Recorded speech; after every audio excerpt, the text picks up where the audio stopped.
All right, we're recording. We're back with some NBA content.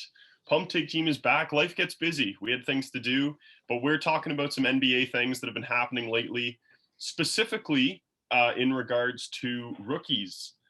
There's lots of exciting rookies. I want to talk about Emmanuel quickly a little bit, but there's tons. Halliburton, Ball, Wiseman, Edwards. You could really go down the list. Okongwu is back and playing now. So there's a lot of rookies to talk about, and we're here to talk about them. So does anyone want to start with any players that they specifically have in mind? I'll start with a guy that you just mentioned that I've been super, super impressed by so far, and that's Tyrese Halliburton. I know Jake and Lucas have a lot of Sacramento Kings players in our fantasy league, so we've been watching a lot of Kings games this season, and this kid has just looked awesome. Like, first of all, he stepped into a role where he's playing nearly 30 minutes per game. In a Kings guard rotation, we're going into the season. It was a little bit unclear what his path to playing time would be, but it's so good that if you're Luke Walton, you can't keep him off the floor. Any concerns about his ball handling and playmaking abilities have largely been debunked in the NBA. He's been an excellent ball handler for the Kings. And I think they've even played some rotations with Fox, Hield, and Halliburton on the floor. Yeah, they do. Yeah, which is awesome to see. And one concern coming in was his 3-point shooting and that kind of weird form he had. And people didn't know if it was going to translate to the NBA. But he's making over 2 threes a game in the NBA. So Tyrese Halliburton has looked awesome. And I think it's at this point, it seems like it's a 2-horse race for Rookie of the Year between him and LaMelo Ball. If there's a third guy I can throw into that potential race, so I would have to say it would be James Wiseman. He's definitely the third guy in that three, but I think that those three guys have kind of separated themselves from the pack a little bit in terms of rookies this season. Mm-hmm. James Wiseman has been a huge reason as to why the Golden State Warriors have overachieved thus far, and me and Marco's bet is looking a little bit better than we may have thought at the beginning of the year. And Wiseman's been very good two-way player. He hasn't been starting as much for the Warriors, but he looks like he could be a star in the making going forward. He's got 12.2 points per game and 6.1 rebounds per game, which is quite impressive for a rookie of his age. And I think the Warriors got exactly what they needed in James Wiseman, and he looks like he could be a big part of their future going forward. Yeah, I think those are right now, as we're sitting, the main three guys that I would mention as well. But I think there's one other guy who's kind of on the rise right now. He didn't look too hot at the beginning of the season, but I think just the raw talent that he brings to the table or raw skill, athleticism that he brings to the table is pretty special. Is actually the number 1 overall pick. Anthony Edwards is starting to get more minutes and starting to look pretty good. And his athleticism is showing, his explosiveness. And yeah, don't sleep on that number 1 overall pick because he's rising up the ranks. He's starting now. He's playing his last 3 games. He played 31 minutes, and 32 minutes. So with him getting minutes and the Timberwolves being kind of poo, I think that the coaches are down to just give him a little bit more free reign, some more time, and just see what he can do. So I don't know if he would be I don't think he'll be the Rookie of the Year unless he pulls something really special out of his ass. But I just think how bad the Wolves are, and it'll be difficult for him to win. But he's looking better, which I like to see as well. He is looking better. A lot of his shots that he was taking early in the year, those crazy just kind of fadeaway threes, are kind of starting to actually hit a little bit, which is pretty cool to see.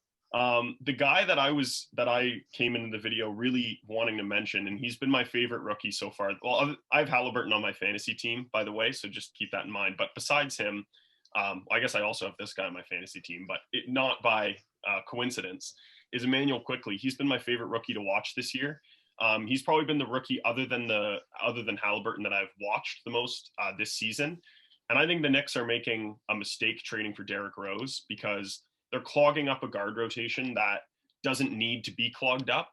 I think you should be starting Emmanuel Quickley every game because the scoring that this guy gives you, the athleticism, the the work around the rim that this guy has, the floaters, he looks like a mini Lou Will. And I know there's that thing where he said to Lou Will, like, hey, I modeled my game after you.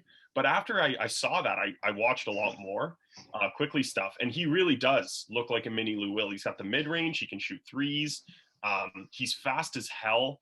And if you're the Knicks, what are you doing playing Derrick Rose, who's, completely out of his prime and done anyway? I get if you want to play, your vet guard Alfred Payton, but there's also nothing wrong with just splitting those guys minutes down the middle.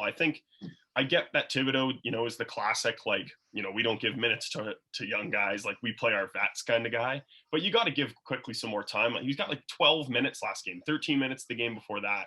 And I think if he was getting the minutes that guys like Wiseman, Halliburton were getting a little bit more often, that he would be right up there. And I think he would actually be above Wiseman in the Rookie of the Year race, because he could be leading that team right outside of Julius Randle. He's playing on a minute-to-minute basis, I think, better than RJ Barrett is. So that was the guy that I kind of wanted to bring up, but I don't know what your thoughts are about that. Yeah, like obviously you know this because we just we watch basically all the games together anyways. But I love Immanuel Quickley, and I think a really underrated thing about his game that really adds to that athleticism and touch around the rim that he has on top of his scoring, and it's not something that we see commonly with a lot of rookies, is that he is an incredible free throw shooter. Mm-hmm. He is shooting almost 94% from the line this season. Yeah. And for a rookie to have that kind of reliability from the line, combined with his ability to kind of attack downhill, it's really nice to see that sort of refinement in his game, literally just like a quarter of a season into his NBA career. Yeah. I completely agree with you that, like, let me preface by saying that Derrick Rose is a good player. I like Derrick Rose. Mm-hmm. But if you're in a situation like the Knicks, adding Derrick Rose doesn't make very much sense, because you have one of two routes that you can go when you're in a scenario like the Knicks. You can either, if you have promising rookies that are looking like they can make solid contributions to your team, you start to hand the reins over and you give those guys more minutes. Or B, if you're trying to be a little bit more of a competitive and reserve team in development, you play your veteran guys. But as you mentioned earlier, they already have a good veteran in Alfred Payton, he's a fine transitionary point guard. Yeah. So to give up Dennis Smith Jr. and a second round draft pick for Derrick Rose just to further clog up your guard rotation just doesn't make a lot of sense to me. Yeah, 100%, man. And Dennis Smith Jr. at this point in his career is kind of at the stage where it's like, yeah, those athletic gifts are really exciting still, but it's like he still hasn't shown really big strides in like developing any other part of his ball game. Yeah. And I think he'll be kind of one of those guys that's just like, whoa, he could be good, but he's just never really that good. Mm-hmm. Because he just kind of moves around too much and he doesn't really have an opportunity. Like even in Detroit, where he now is, I would be hard pressed to see him getting a lot of time in Detroit. And like guys like Josh Jackson, who aren't even that refined of players and kind of never really turned out to be as good as they are going to just play more minutes and should play more minutes than Dennis Smith Jr. So I don't know. That's my little thing on Dennis Smith Jr. because I don't think he'll like, I like him. I get why the Knicks gave him up. I actually think it was smart for the Knicks to give him up a little bit rather than giving another pick. Just give this guy who probably won't turn out to be anything too, promising down the line. Mm-hmm. But yeah, Quickley, fire him up, boys, because Quickley's a lit player who's got all the hope of a future Knicks point guard to lead them into the next generation. For sure. I think that, we've talked about all these, rookies and they do need their spotlight. There's one guy who's, always getting spotlight from literally every media source that we haven't talked about yet. And even though he is, I think it's important for us to bring it up because, we need to get a piece of that pie. I don't think the video is going to get clicks unless we have that big, like, forehead of Ball and just like right in the thumbnail. So yeah, Ball. He's playing good. He's living up to his hype. He's funny. He's got good, post-game interviews. And he's also playing really well too. He's making an impact like right away. Like the Hornets are just like, I feel like the Hornets have that same energy as the Nets from like 3 years ago. They're just like a fun ass team to watch. They have exciting young players. I think they have a lot of potential. And I think Ball looks pretty great. Like he's playing a lot of minutes. He's helping his team win. He's starting now, which is awesome. And he's putting up big numbers. He made 7 threes the other night. But you already know that because if you follow literally any sports coverage account on Instagram, like you already knew that. But yeah, I think Ball looks good, boys. What do you guys think? Like, and this kind of goes back to what we were saying in our draft videos, that this is just exactly the kind of guy that Charlotte really needed. You made the comparison that they look like the Nets from a couple years ago. And I think that's a really good comparison because you start to see a team where for so long, like, yeah, they had Kemba, but they weren't going anywhere. But now it's like, completely because of LaMelo. Like guys like Devontae Graham are good, and like Gordon Hayward's decent. Terry Rozier's an all right player, but LaMelo gives the Hornets and the guys on that team and the organization the idea that there's now something there, and there's something there that they can start to build on it now. Yeah, if I can add something to that too, Kale, it's that Kemba, and I'm not disrespecting Kemba in any way by saying this. Kemba was far more of a scorer than he ever was a facilitator in Charlotte. There's nothing wrong with that. That's just what Kemba was. And the exciting thing I think about LaMelo, if you're a Hornets fan, is that he's actually bringing everyone up with him at the same time, because it's actually not his scoring that is his best ability. Like everyone always says, the Ball brothers are such good passers, blah, blah, blah, all that shit. But they're not lying. Like LaMelo, I mean, you see the Miles Bridges highlights like all the time. But when I had LaMelo on my fantasy team, I watched some Charlotte games, and he's raising everyone up around him, not just Miles Bridges, where these guys are actually getting open looks. They're rotating a lot better as a team. And it's not all just funneling directly through Kemba's scoring to win a game. It's kind of now, let's make everyone better, and LaMelo's the building block that they can kind of work with to get up and kind of like be excited about, if that makes sense. And because of LaMelo's kind of offensive and just playmaking instincts that he has, that's what allows other guys to get open, because they know that LaMelo knows where they are. Yeah, and he's a threat to shoot as well, which is exciting too. Like he can awesome. Still hit the three. You give LaMelo too much space, he's gonna pull. Like he's not scared to shoot either. Oh. You know? So like he's the kind of point guard every team kind of wishes they had. And especially with the length and stuff that he's got, man, he puts on a little weight and matures a little bit. Like he's going to be a very good player in the NBA.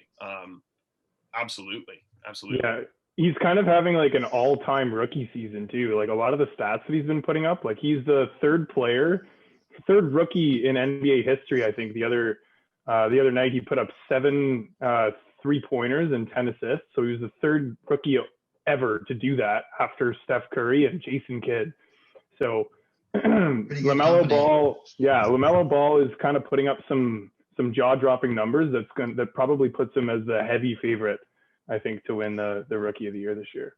Yeah, and the other thing, it'll be hard to displace him, right? Because as good as Halliburton is, and all the Twitter analytics guys will tell you that Halliburton's actually the best rookie in the class right now because of the way he plays on defense and just his passing and everything else like that.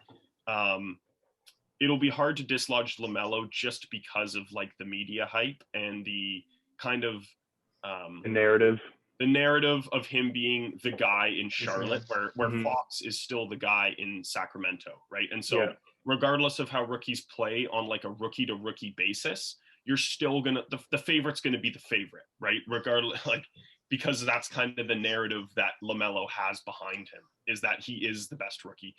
Not to say he isn't. He probably is actually the best rookie still, but you know what I mean.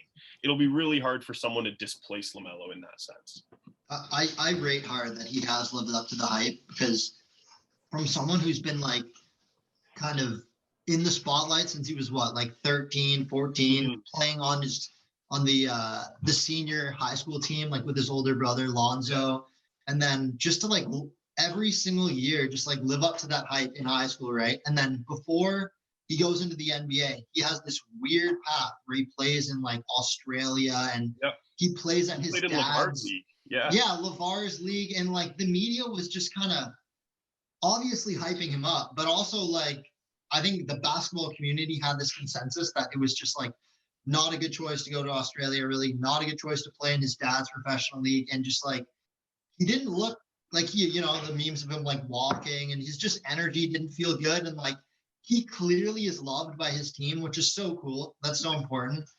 And like, he's loved by Hornets fans as well. And I think if you're a Hornets fan, this is a super, super special player. This is a super awesome scenario. And I think I can't think, since I've been a basketball fan, I can't imagine a time that a Hornets fan would be happier to be watching their team. And I think that's what's really special. Yeah. This is the best thing that's happened to them since like Kemba. So yeah, bro. And isn't that kind of what is so exciting about just being a sports fan in general, is when you get a player like LaMelo that actually works out and he can kind of put your team in a completely new direction.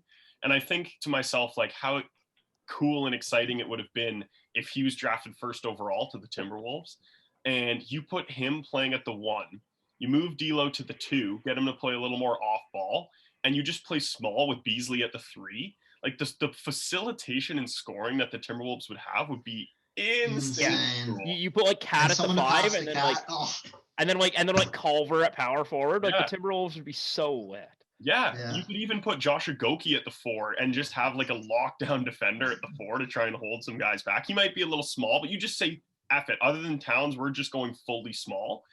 This, like, LaMelo would have actually way more scorers around him in Minnesota than he would. He's like kind of like, other than maybe Terry and Devontae, he's like their primary scorer as well, right? So imagine a world where he could still be scoring at the rate that he wants to, but actually would have more weapons around him. Like, it just goes to show the power of that first overall pick and really like how you have to kind of make the right decision. I mean, Wiseman wasn't the right decision for them. They already have Cat, right? So it was between those two guys, really. And so it's a cool thing to think about how the kind of tide would have changed. Like, think about Anthony Edwards on the Hornets. How would that have worked out, right? He's not going to facilitate that team the way LaMelo is. Like, LaMelo was literally the ideal pick for the Hornets. You have way more hype and attention brought to your city. You have love from the fans because he's paid off as a player. He's literally everything and more that you could have hoped for. Like, he's shooting threes and his form looks trash, but like he's making threes at like a decent rate, and like he's playing amazing. He looks so good. Like, he looks so comfortable out there. I don't know.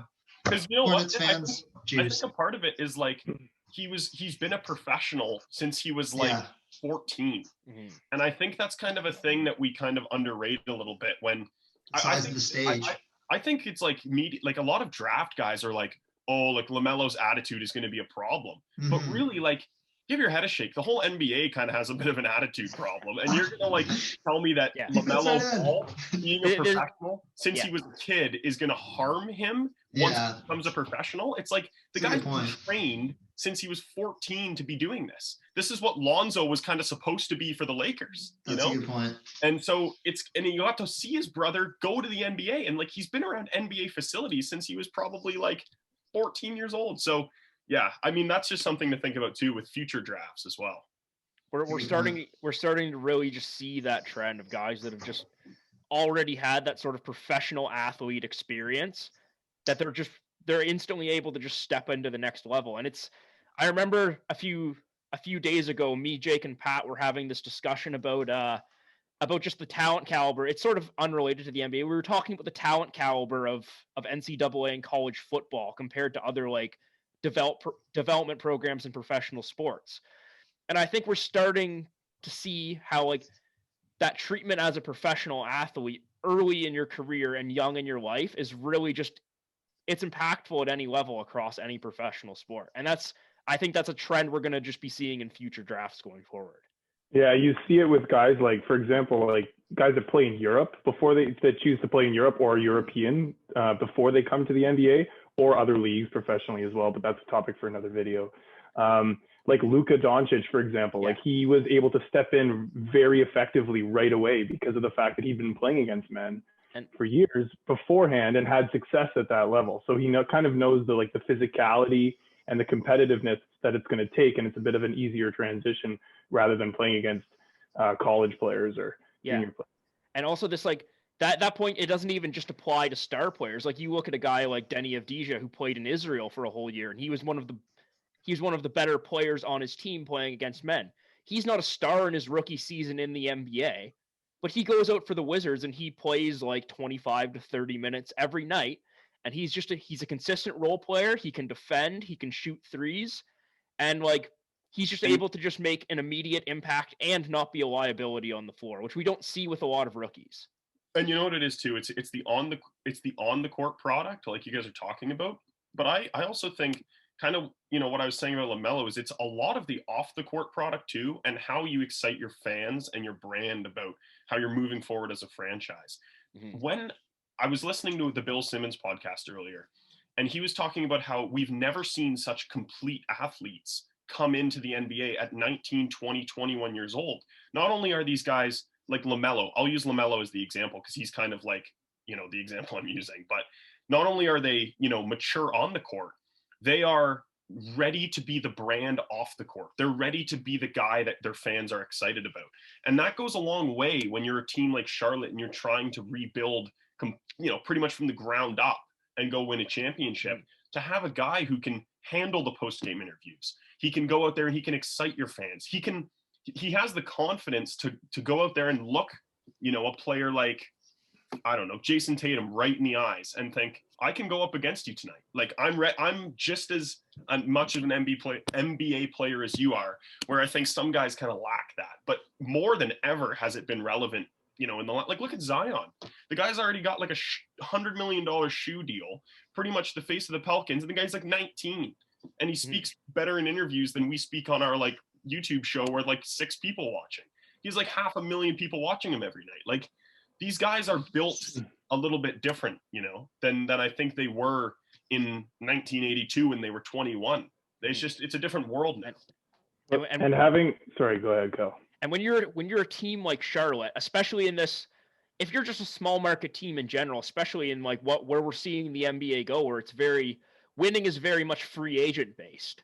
And to attract those free agents, you need to just have a certain type of pizzazz about your team. You need to have a certain kind of draw. And if you're not in a location like LA, Boston, Philly, or New York, that draw has to come from a winning culture where you are constantly competitive. And that sort of comes in with that off the court impact, like you said, where you draft a guy like LaMelo and he has that sort of like swagger and confidence about him that he himself can be a great NBA player, but also that he can make your team competitive. And I think other players and teams see that, and then that has value around the league to your franchise. That's exactly what I was going to say. I was going to say LaMelo gives the Hornets that sort of like attractive piece that other players and free agents might actually be interested in playing with. So again, when in a league where that's so important, when free agency and like you said, the small market franchise, you got to kind of punch above your weight. In order to do that, you have to draft guys like LaMelo that will kind of boost the image of your franchise. There's another guy that I just wanted to mention quick. Isaac Okoro, kind of slept on him when I was kind of introducing the video there. The guy, like I've watched a few Cavs games this year, but the guys who watch all the Cavs games, the Cavs like Twitter guys, they say that Isaac Okoro doesn't make a mistake on defense, and how he's just playing at such a mature level that it's unbelievable to see at such a young age how good of a defender he is. And those are things that don't show up in the box score. Yeah, he's actually leading all rookies in minutes per game. Is he? Isaac Okoro, 34 minutes a game. Wow. Mm-hmm. So that speaks a lot about what the coaches think of him, and obviously about the defensive prowess that he has, like you mentioned. Yeah. If the coach is willing to play a rookie like that, 34 minutes a game, it certainly speaks volumes to his defensive ability, I think. Yeah, facts. There's one other guy real quick that I just wanted to mention. Cole Anthony looks really good as well. Yeah, he does. He's not making like an insanely big impact, but you can see those sparks where you're like, wow, that was nice. Like a couple, like we played the Magic 2 times in a row. I mean, this is the first video you're watching, we're all Raptors fans here. So when I say we, I mean the Raptors. And yeah, there's a couple of just shots, like some step backs, some layups that he made. And I was like, this guy is just clean. You can just tell ball just runs not like ball, like the Ball brothers, so just like basketball just runs through his blood. And it's just so clear to see that. He's just a natural scorer. And I think the future is right for him. He hit a huge like game-winning 3-pointer, like buzzer beater the other day. So that was awesome. Yeah, and I think with Cole Anthony as well, something that kind of holds him back is if he was in a situation like I'll just use Charlotte again, where he just can kind of control the team more, I think his stats would completely reflect that. Because I agree, he shows in the moments where he does have the ball and he does have the opportunities, he has almost always shown that he can handle those moments. And how much of that is just the Magic not being a smart enough franchise to realize we need to give our good rookie some more minutes here and stop giving Aaron Gordon like 15 shots a game because he sucks, and like keep giving Fournier like 7 threes a game, and keep giving like all of their other just kind of like random guys they have on their team that they're not going anywhere with in the long run. I think they need to be pivoting a little bit towards, let's let Cole Anthony play around a little bit here. Let's kind of see what he can do, because we're not doing anything this season. They're not doing anything like serious this season anyway. So I think if they gave him more opportunity, it would look great on his stats as well. And for the Magic, to be honest. Especially with Markelle going down, it would like... And Aaron Gordon's injured too. Yeah, exactly. Yeah, like he's been playing more and he looks good, but I agree. Just let him run the team a bit more. Yeah, 100%. Well, we'll wrap it up there. That was a fun conversation with some NBA rookies. Thank you for watching. Check out some of our other stuff. And we'll be doing some more NBA stuff on the horizon. Hey, JR. Enjoy a nice beverage to yourself tonight. All right. Thanks for watching, guys. See ya. See ya.